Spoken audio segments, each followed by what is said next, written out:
This is my music review of the fourth album by The Strokes called Angles. Now, The Strokes are an American indie rock band from Manhattan, New York. They were formed in 1998 and it revolves around mainly the singer Julian Casablancas and guitarist Nick Valenci and Albert Hammond Jr.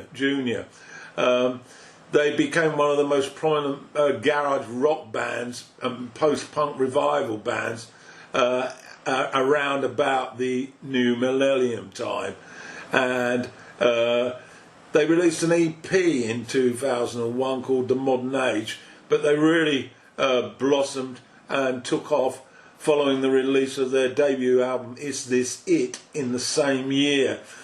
International success followed, and then they followed that up in 2003 with their second album, Rube on Fire. And then a third, 3 years later, First Impressions of Earth, which was less well received as it was much more experimental. And they took a hiatus after that. And here we are, 5 years on, with their fourth album, Angles. And so I'm going to review this record now, track by track.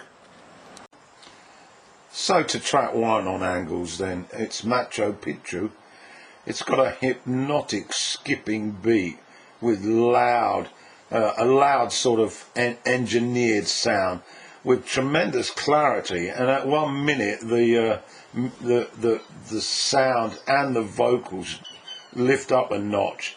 They're locked together and they really become almost punk-like in their forceful attitude, and then it flips into punchy, funky beatnik type sounds. It's a clear statement of intent on this band. New wave New York at its best, and they're back.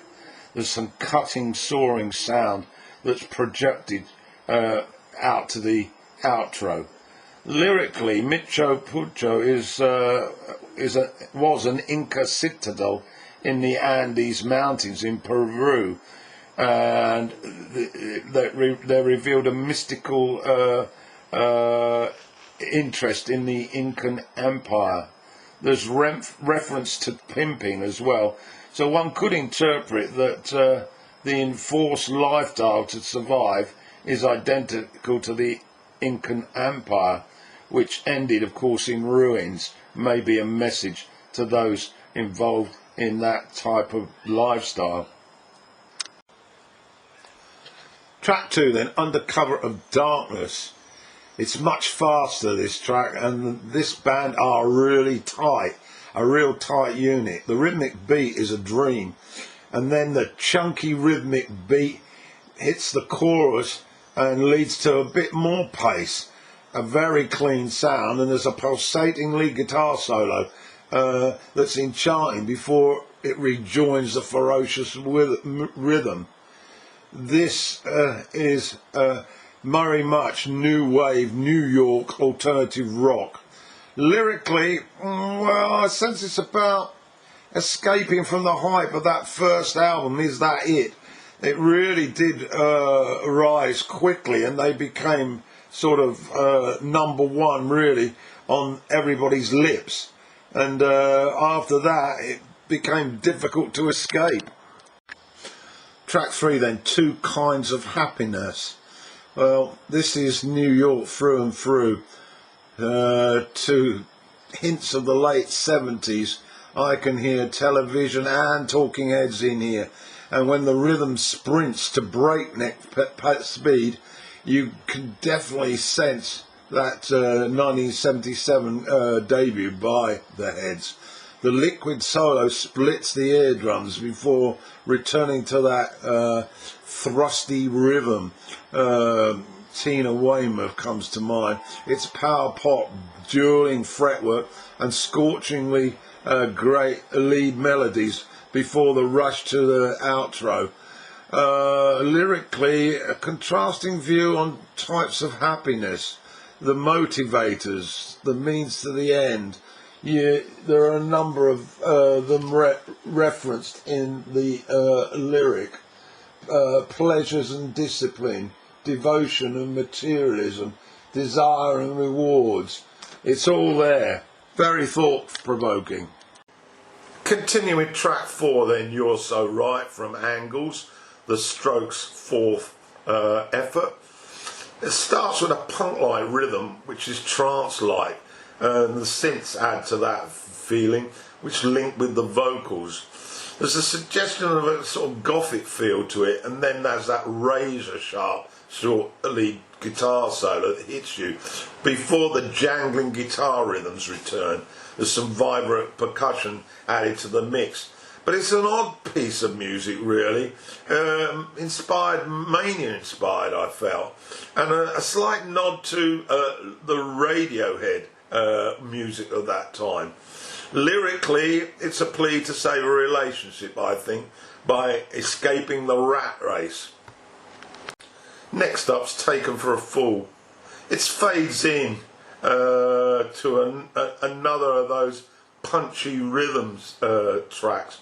And there's a touch of the Red Hot Chili Peppers on this, and then that infamous Strokes chord-like sound before the jagged stabbing guitar sound hits the front. It's got a synthesized funk edge, and it bears a resemblance to the first album, Is This Is. It's lyrically a random comment on families, I think, and their shortcomings, including your own and prejudging others. Games is up next, and this certainly is New Order style synth pop.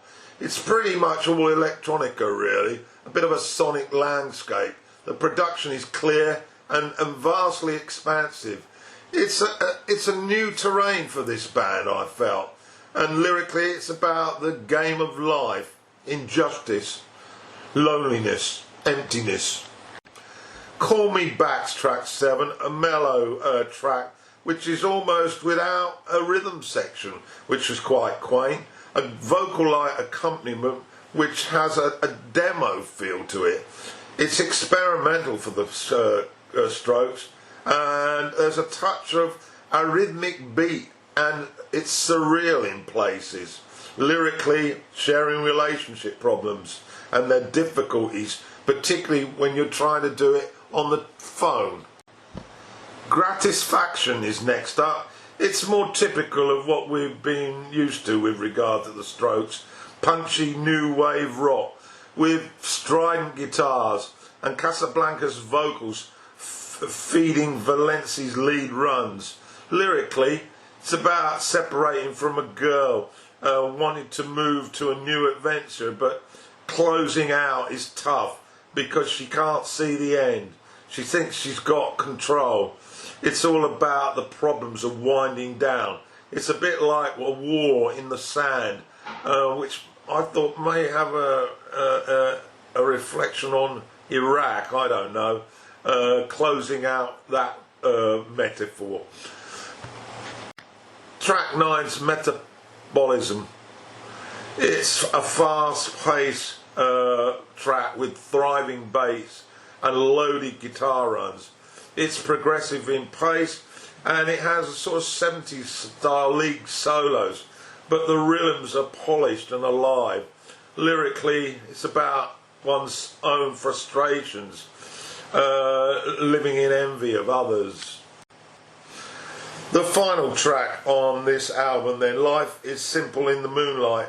There's some really nice guitar jangles against that solid bass drum combo. It's a mellow enough piece with a U2 style riff and European lush melodies akin to Phoenix, the French band. Tasteful and classy, and guitar solos are dexterous and gleaming. Lyrically, it's got an Orwellian view, really, of conditioning by the government, I felt. A depressing reality of the humdrum life routines, the 9-to-5 work ethic. Reference to Cornel West as well, who's an American liberal. So my summary then of Angles, the fourth album by the Strokes, particularly given the fact that it was 5 or 6 years after the third album, This is an enormous piece of work. It's very, very polished, very much in your face, and I really do like it. The first side is stronger than the second, but the second tends to need more repeated listens. The first side has an immediacy about it, which really makes it very catchy and easy to appreciate. This band are a solid unit, and I have always liked them, but this is their best yet. It's called Angles, and it's by The Strokes, and it was released in 2011.